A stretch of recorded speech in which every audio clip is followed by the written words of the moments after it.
Sir வணக்கம். வணக்கம்ங்க. Sir நேற்றைய செய்தியாளர் சந்திப்பில் நாம் தமிழர் கட்சி ஒருங்கிணைப்பாளர் சீமான்ட்ட தலைவர்களை நீங்கள் தொடர்ச்சியாக இழிவாக பேசுறீங்க அப்படின்னு செய்தியாளர்கள் கேள்வி கேட்குறாங்க.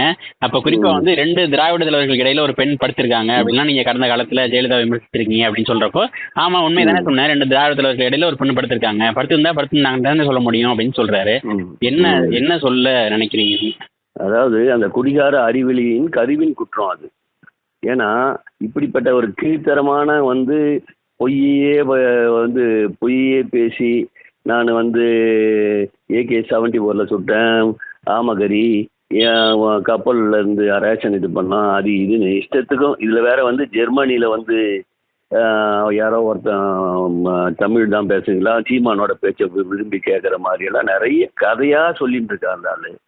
பொய் பித்தலாட்டங்களின் மறுவடிவம்.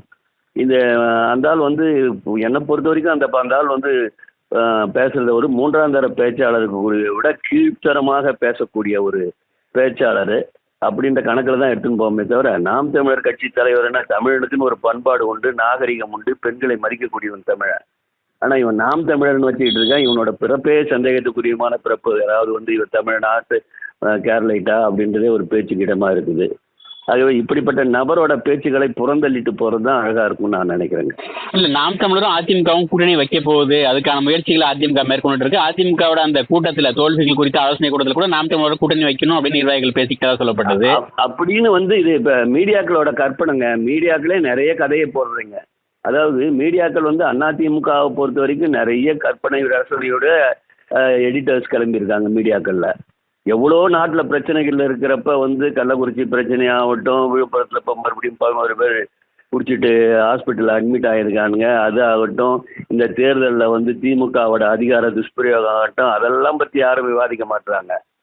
அதிமுகவையே நோண்டின்னு இருக்காங்க. அதிமுகவை பற்றி நிறைய, அதாவது இப்போதைய அந்த மீடியாக்களோட அந்த நெறியாளர் மற்றபடி பங்கேற்பவரோட கற்பனை வளத்தை நாங்கள் ரசித்து கொண்டு இருக்கிறோம், அவ்வளோதானே தவிர மீடியாக்களில் நாம் தமிழரோட அதிமுக கூட்டணி வைக்க முயற்சின்ற அந்த அளவுக்கு அதிமுக கட்சி இல்லை. கள்ளக்குறிச்சி அந்த கள்ளச்சாராய மரணத்தை கண்டித்து எடப்பாடி அவர்கள் உண்ணாவிரதம் நடத்தினப்போ சீமான ஆதரவு தெரிவிக்கிறாரு. இதே போன்ற ஒரு உண்ணாவிரதம் நடத்தினா நாங்களும் ஆதரவு தெரிவிப்போம்னு சொல்றீங்க. அதாவது வர்றவங்களை அந்த ஸ்பாட்டுக்கு நாங்களும் ஆதரவு தெரிவிக்கிறோம் அப்படின்னு சொல்றவங்களை நாங்கள் பிடிச்சா தள்ளிட முடியும்? அவரா வாலண்டியரா தான் கொடுத்தாரு, நாங்க கேட்கலன்றீங்களா? நாங்களாம் யாரையும் கேட்கலைங்க. அவரா வாலண்டியர் ஆதரவு தெரிவிக்கிறாங்க. உண்ணாவிரத்தில் இந்த ஆர்ப்பாட்டத்துக்கு தங்களை பதிவு செய்து கொள்கிறார்கள். பொது பிரச்சனையில அந்த அரசுக்கு எதிரான எதிர்ப்பை அவங்களும் பதிவு செஞ்சுக்கிட்டாங்க, அவ்வளவுதான். இல்ல, விக்கிரவாண்டி இடைத்தேர்தலில் அதிமுக புறக்கணிச்சனே இல்லை. நான் கடந்த காலத்துல அதிமுக தேமுதிக வேலை செஞ்சிருக்கேன், எனக்கு ஓட்டு போடுங்கன்னு கேட்கிறாரு. அதிமுகவும் அதுக்கு மறுப்பு தெரிவிக்கல, எதிர்ப்பு தெரிவிக்கல. ஸோ இதெல்லாம் கூட்டணிக்கான அச்சாரம் சொல்லப்பட்டது. மறுப்பும் தெரிவிக்கல, எதிர்ப்பும் தெரிவிக்கல. அவராக தான் சொல்றாரு. ஆனால் எந்த அதிமுகவுக்காக வேலை செஞ்சேன்னு சொல்றாரோ அதே அதிமுக தலைவர்களோட கொச்சைப்படுத்துகிற ஒரு கீழ்த்தரமான புத்தி இருக்கவனா நாங்கள் எப்படி ஆதரிக்க முடியும்? அவரே கெடுத்துக்கிட்டாருன்னு நினைக்கிறீங்களா? எதிர்கால கூட்டணி அமையா இருந்ததை கெடுத்துக்கிட்டாருன்னு நினைக்கிறீங்களா? இல்லை, எதிர்கால கூட்டணி பற்றி நாங்கள் சிந்திக்கவே இல்லை.